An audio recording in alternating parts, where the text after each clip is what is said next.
This is the last known video of Lyric Cook Morrissey and Elizabeth Collins. Grainy surveillance camera footage showing the two girls on their bikes shortly after noon on Friday, July 13th, 2012.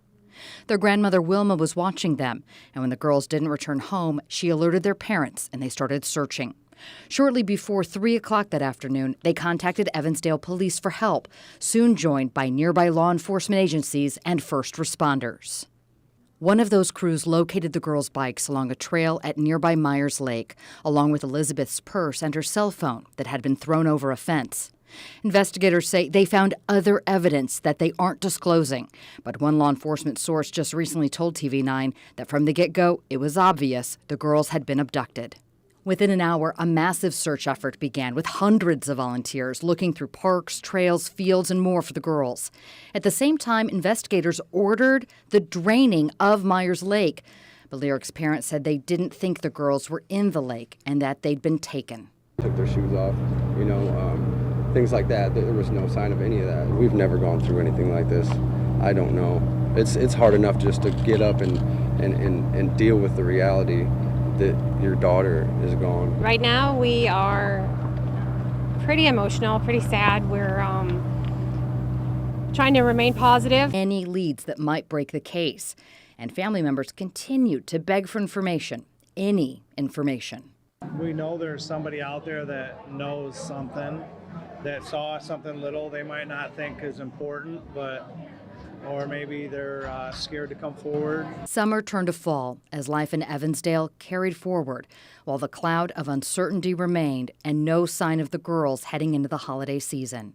And to have no clue, no leads, no nothing, it's getting harder and harder. You don't need a present, we just need them, so we're just waiting. Then, on November 13th, 2012, came a plea from Lyric and Elizabeth's parents, a letter printed in the Waterloo Cedar Falls Courier. The parents addressed the girls' abductor directly, saying, quote, "We want you to know that we are praying for you to do the right thing," asking for their safe return. But that wouldn't happen. Today at approximately 12:45 p.m., law enforcement was notified by hunters that they had discovered two deceased bodies in a wooded area. The Cook and Collins family had been notified of this discovery. The bodies are being transported to the state medical examiner's office in Ankeny for positive identification.